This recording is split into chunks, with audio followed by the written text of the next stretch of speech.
ఆంధ్రప్రదేశ్ మాజీ ముఖ్యమంత్రి వైఎస్ జగన్మోహన్ రెడ్డి గారికి ఇప్పుడు రాజబోయే కాలం ఎలా ఉండబోతుంది? ముఖ్యమంత్రిగా వైఎస్ జగన్మోహన్ రెడ్డి గారు ప్రజలకు అంత మేలు చేసి అంత మంచి జరిగితేనే ఈ రకంగా ఫలితం వచ్చడం నిజంగా ఇది కరెక్టేనా అంటూ చాలామంది చాలా ప్రశ్నలు ఇప్పుడు లేవనెత్తుతున్నారు. ప్రతిపక్షంలో ఉండటం కూడా నాకేం కొత్త ఏం కాదు, ప్రజల తరపున పోరాడడం నాకు కొత్త కాదు, మళ్ళీ తిరిగి లేస్తామంటూ తాను జగన్ చెప్పిన మాటలు ఇప్పుడు ఎంతో స్ఫూర్తిదాయకం. గెలుపోటములను ఎంత సింపుల్గా తీసుకుంటాము అన్నది కాదు, గెలుపు చాలా సీరియస్గా తీసుకుంటాము, ఓటమిని కూడా చాలా సీరియస్గా తీసుకుంటాం. కానీ ఏది జరిగినా ప్రజలు ఇచ్చిన తీర్పును ముందుగా గౌరవిస్తున్నాను అని చెప్పిన జగన్ మాటలకు నిజంగా తెలుగు ప్రజలు వైఎస్ఆర్సీపీ పార్టీకి సంబంధించిన శ్రేణులు ఇప్పుడు ఆనందంతో ఉన్నారు. ముఖ్యమంత్రిగా వైఎస్ జగన్మోహన్ రెడ్డి గారు ఓ రకంగా ఇప్పుడు ఓడిపోయారు అనేది అందరు చెబుతున్నారు. కానీ అక్కడ జగన్ గెలిచాడు, పేదవాడు ఓడిపోయాడు అంటున్నారు మరికొందరు. ఎస్, రాష్ట్ర ముఖ్యమంత్రిగా ఇచ్చిన మాట నిలబెట్టుకునే తత్వంలో జగన్ గెలిచాడు. పేదలకు ఇచ్చిన ప్రతి హామీలను నెరవేర్చడంలో జగన్ గెలిచాడు. పేదలకు అండగా నిలబడతాను అని చెప్పిన తన మాటకు కట్టుబడి గెలిచాడు. ప్రతి మహిళకు మా అన్న ఇంట్లో చూడకపోయినా మా అన్న జగనన్న చూస్తాడు అన్న నమ్మకం తేవడంలో జగన్ గెలిచాడు. ఇవన్నీ కూడా ఫలితంలో చూపించకపోవచ్చు, ఇవన్నీ ఫలితం రూపంలో రాలేకపోవచ్చు. అక్కడ జరిగిన తప్పునే ఇప్పుడు పసిగట్టాల్సిన అవసరం ఉంది. దీన్ని రెక్టిఫై చేసుకొని ముందుకు అడుగులు వేయాల్సిన అవసరం, బాధ్యత కూడా ఉంది. ప్రేమలో ఎక్కడ జగన్కు ప్రజలు ప్రేమ తగ్గేదే లేదన్నట్టుగా ఉన్నారు. ఇన్ఫ్యాక్ట్ 40% ఓటు బ్యాంకును జగన్ టచ్ కూడా చేయలేరు జగన్మోహన్ రెడ్డి గారు. ఇప్పటికీ కూడా 40% ఓటు షేర్ జగన్కు అలాగే నిండుగా మెండుగా ఉంది. జరిగిన నష్టం భారీగా జరిగింది, ఓట్ల స్థాయి భారీగా పతనమైపోయింది. చివరిగా కనీ విని ఊహించని స్థాయిలో Jagan party, YSRCP party, YCP largest పార్టీగా ఉన్న పార్టీ ఈరోజు స్టూప్ లెవెల్లో పడడానికి గల కారణాలు ఏంటి అన్నది మాత్రం ఇంకా అన్వేషణలోనే ఉంది. కాబట్టి ఈ పొద్దే మనం ఏ రిజల్ట్ కానీ ఈ మాదిరి అయింది ఆ మాదిరి అయిందని చెప్పేదానికి లేదు.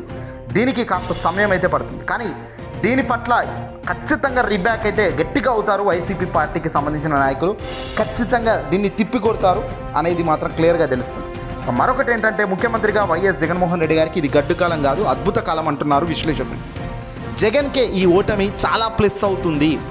తాత్కాలికంగా ఆయన బాధపడవచ్చు, కార్యకర్తలు, అభిమానులు, తనను ప్రేమించే వాళ్ళు బాధపడొచ్చేమో. కానీ అల్టిమేట్గా వైఎస్ జగన్ గారికి ఇది ఒక పెద్ద గుణపాఠం కాదు, ఇది చాలా ప్లస్ పాయింట్ అవుతుంది. ఆయన ఓటమి భారీ ప్లస్కు దారితీస్తుంది అంటున్నారు. ఎలాగంటే కూడా చంద్రబాబు నాయుడు కూటమి అందరితో జతగట్టి జిమ్మిక్కులు చేసి గెలిచాడు అంటున్నారు వైసీపీకి సంబంధించిన నాయకులు.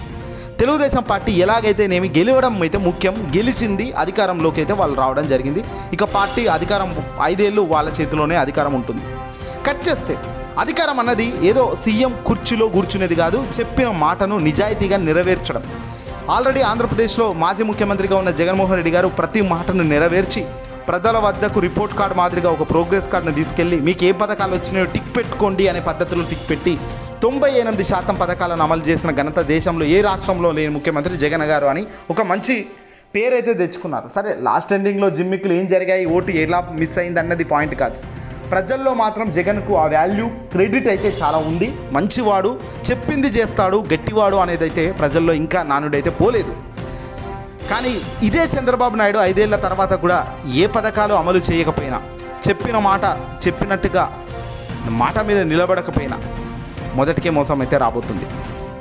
మరి చంద్రబాబు చెప్పిన ప్రతి మాట గెలవాలన్నా, ప్రతి మాటలో సత్యం ఉండాలన్నా, ఆయన చెప్పిన మాటలు ఏవి కూడా చిన్న హామీలు కావు, అందులో చేయి జారిన హామీలు, ఊహించని చాలా పెద్ద స్కీములే జగన్మోహన్ రెడ్డి గారిని దాటేసి చంద్రబాబు కూటమి 6 గ్యారెంటీలు అంటూ 10 గ్యారెంటీలు అంటూ నానాగా హడావుడి చేస్తూ అడ్డంగా వాళ్ళు చెప్పడం అయితే జరిగింది. ఇప్పుడు అది ప్రజలు గమనిస్తున్నారు. మరి ఏంది, మేమైతే గెలిపించాము, సరే గెలిచావు, అల్టిమేట్గా ప్రజాక్షేత్రము గెలిపోవటములు కామన్, గెలిచావు. మరి గెలిచిన తర్వాత నీ కార్యాచరణ ఎలా ఉంటుంది? 40 ఏళ్ల రాజకీయ చరిత్ర, చాలా సీనియర్ ఇండస్ట్రీ, చూడని రాజకీయం కాదు, చూడని పొత్తులు కాదు, చూడని ఆర్థిక వ్యవస్థలు కావు, చూడని ఏవి కాదు. మరి ఇన్ని చూడని వ్యక్తి, ఇంత అనుభవం ఉన్న వ్యక్తి రాబోయే కాలంలో ఎంత అద్భుత పరిపాలన చేస్తాడు? అసలు ఈ 3 రాజధానులకు చెక్ పెడతా అమరావతిని రాజధానిగా ప్రకటిస్తాడా? లేదు, జగన్ చెప్పినట్టు 3 రాజధానులే ఉండాలి అని జగన్ అడుగులో అడుగు వేస్తూ 3 రాజధానులకు అడుగులో అడుగు వేస్తూ ముందుకెళ్తారు. లేదంటే వాళ్ళు ఏమైనా కొత్తగా యాక్టివిటీ చేస్తారు. ఎందుకంటే ఉత్తరాంధ్ర అభివృద్ధి అంటూ వాళ్ళ మేనిఫెస్టోలో మొదటి లైన్లో విశాఖను ఆర్థిక రాజధానిగా అభివృద్ధి చేస్తామని చెప్పడం జరిగింది. అంటే ఏంటి ఆర్థిక రాజధాని అంటే ఏంటి? ఫైనాన్షియల్ క్యాపిటల్గా, అంటే విశాఖను ఫైనాన్షియల్ క్యాపిటల్గా చేస్తా, అమరావతిని క్యాపిటల్గా చేస్తా, అలాగే కర్నూలును న్యాయ రాజధానిగా చేస్తా అని జగన్ చెప్పిన మాట కదా. మరి వీళ్ళు విశాఖను ఆర్థికంగా అసలు రాజధాని చేయొద్దు అంటున్నప్పుడు మరి ఇప్పుడు ఇట్లా అంటున్నారు. ఇలా ఆల్రెడీ మేనిఫెస్టోలో ఇవ్వడం జరిగింది. ఇలా అనేక లొసుగులు, అనేక జిమ్మిక్కులు ఎన్నో పెండింగ్లో ఉంటాయి.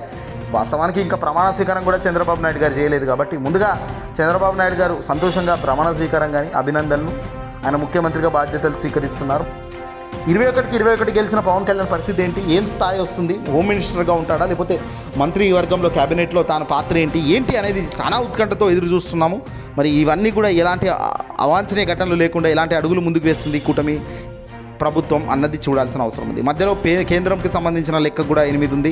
వాళ్ళు కూడా 8 అసెంబ్లీ స్థానాల్లో గెలిచారు. మరి వాళ్ళకి ఏం స్థానాలు ఇస్తారు, వీళ్ళకేం స్థానాలు ఇస్తారు? ఆల్రెడీ పవన్ కళ్యాణ్ అన్నీ తగ్గే 21కి ఓకే అన్నాడు కాబట్టి మరి ఈ 21కి ఓకే అన్న ఈ వ్యక్తిని ఇంకా తొక్కుతారా లేకపోతే ఇంకా ఏమైనా ఆయనను అసలు పక్కకు పెడతారా, లేదంటే పవన్కు పెద్దపీట వేస్తారా? పవన్కు పెద్దపీట వేస్తే రాబోయే కాలంలో నారా లోకేష్కి ఇబ్బందిగా అయ్యే పరిస్థితి కాదా? మరి ఇవన్నీ కూడా ఆలోచన చేస్తూ కూటమి ఎలాంటి అడుగులు వేస్తుంది అనేది ఇంట్రెస్టింగ్గా మారింది.